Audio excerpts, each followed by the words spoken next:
Exaucement de l'invocation de notre maître Shuaib alayhi salam.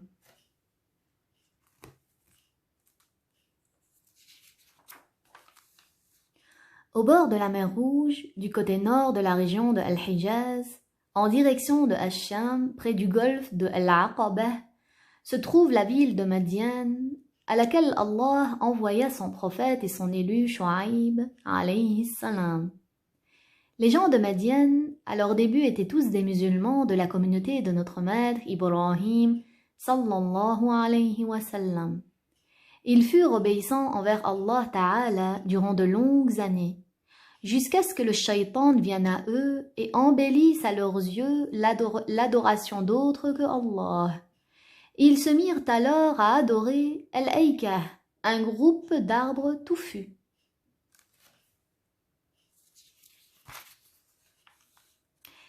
Ils lui faisaient des offrandes et des sacrifices, attribuant ainsi des associés à Allah tabaraka wa ta'ala. En plus de leur mécréance, ils trichaient dans les mesures et le poids. Ainsi, lorsqu'une personne venait acheter de la nourriture, il la lui vendait en diminuant le poids autant qu'il pouvait. Il faisait payer plus cher que convenu et lésait les gens en donnant moins que prévu. Lorsqu'un étranger venait dans leur ville, il lui faisait croire que son argent était de la fausse monnaie, puis il lui donnait de fausses pièces en prétendant qu'elles étaient vraies.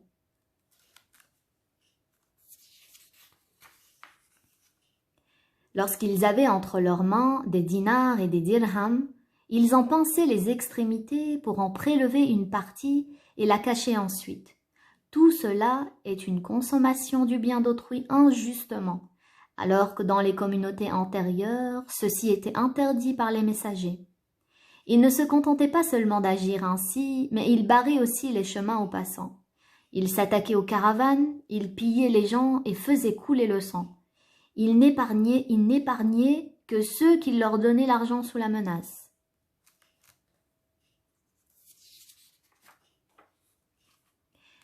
Dans le contexte de cette cité corrompue, Allah envoya un homme honorable. Cet homme était issu des riches habitants de Madian. Ses ascendants avaient un très bon comportement et ne commettaient pas de telles turpitudes. Cet homme était notre maître Shuaib, fils de Mikil, descendant de l'un de ceux qui avaient cru en notre maître Ibrahim alayhi salam.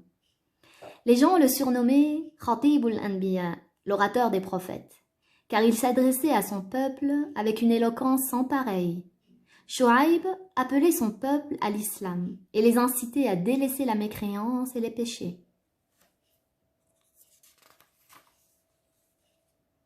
Shuaib accomplissait de nombreuses prières, il persévérait dans l'adoration, les obligations et les actes surérogatoires. Il disait « La prière empêche de commettre les choses indécentes et les choses blâmables ». Lorsque son peuple le voyait accomplir la prière, les gens se faisaient des clins d'œil et se moquaient de lui.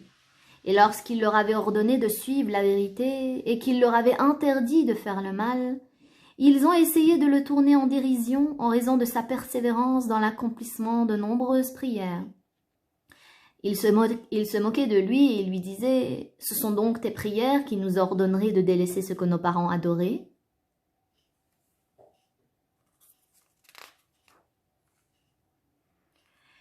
Ils ont augmenté en arrogance et égarement. « Si tu es véridique, fais tomber pour nous une partie du ciel. » Shuaib leur répondait « Je n'ai d'autre mission que de transmettre, et Allah fait ce qu'il veut de vous. » Les injustes s'embusquèrent alors sur le chemin qui menait chez notre maître Shuaib. Ils menaçaient et terrorisaient ceux qui allaient lui rendre visite. Ils empêchaient les gens de s'y rendre et leur disaient « C'est un menteur, n'allez pas chez lui. »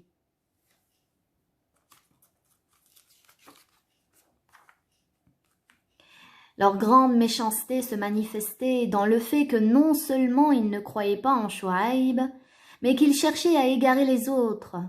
Ils sont allés blâmer ceux qui ont suivi Shuaib, tout comme les gens de Quraysh le firent avec le messager de Allah, sallallahu alayhi wa sallam.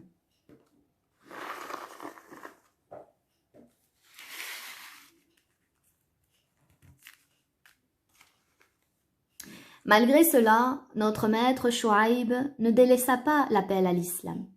Il persévéra au contraire dans l'accomplissement ce que Allah lui avait ordonné. Il trouva parmi son peuple des gens qui l'écoutaient et qui lui ouvraient leur cœur et leurs oreilles. Peu de personnes crurent donc en lui. Mais les mécréants redoublèrent d'efforts, de crainte que son appel se diffuse et prenne de l'ampleur.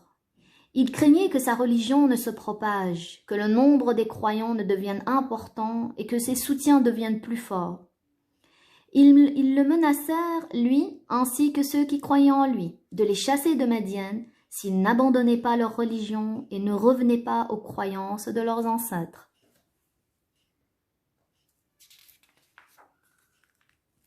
Mais Chouaïb ne prêta pas attention à leurs menaces. Bien au contraire, il continua à transmettre ce qu'il avait ordre de transmettre comme vérité et bienfait. Chouaïb avertit son peuple qu'il risquait de subir un terrible châtiment comme celui qui avait frappé les mécréants du peuple de Lot, alayhi salam.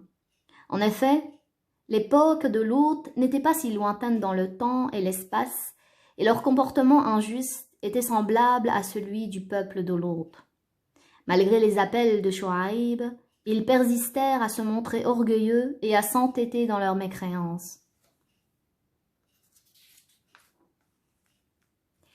Lorsque Chouaïb perdit l'espoir de les voir bien guidés et que leur entêtement et leur mécréance se manifestèrent davantage, il invoqua le Seigneur, Azza wa Jal, afin d'obtenir la victoire sur eux et que s'abatte sur eux un terrible châtiment pour prix de leur mécréance et de leur reniement. Chouaïb supplia Allah de faire s'abattre rapidement sur eux le châtiment qu'ils méritaient et demanda ce qui signifie « Seigneur, juge entre eux et nous par la vérité et le droit. »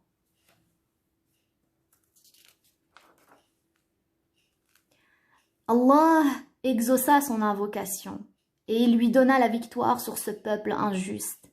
Il renforça son prophète par un miracle éclatant. Allah fit se calmer le vent durant 7 jours et 7 nuits. Les mécréants furent alors éprouvés par une chaleur torride. Il a été rapporté qu'une des portes de l'enfer fut ouverte pour les châtier, de sorte que leur souffle fut coupé et qu'aucune eau ne put assouvir leur soif. Aucune ombre ne pouvait les abriter. Les tranchées qu'ils avaient creusées pour échapper à la chaleur, les maisons, les palais ne pouvaient les protéger. Les gens s'enfuyaient de chez eux en courant.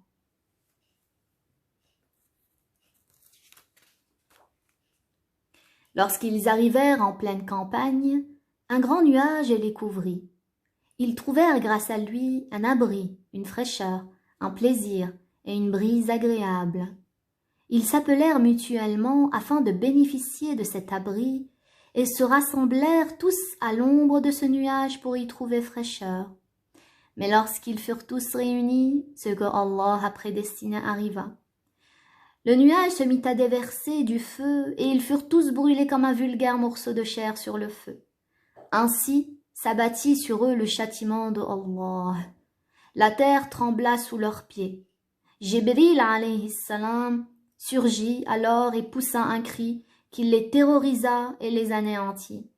Leurs âmes furent retirées de leur corps et leurs cadavres de mécréants furent déchiquetés.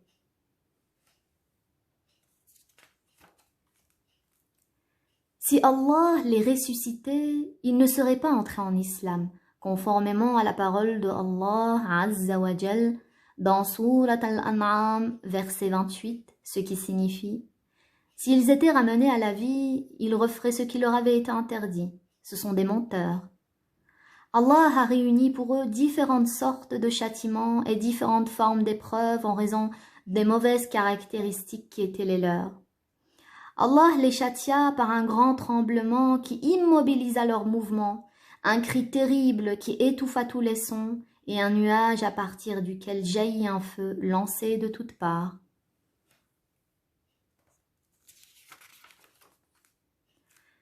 Allah a sauvé son prophète Chouaïb ainsi que les croyants qui étaient avec lui.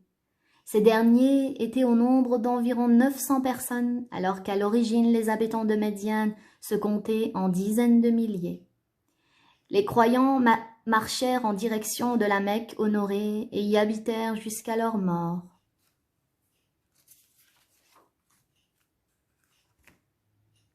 Barakallahu fikum.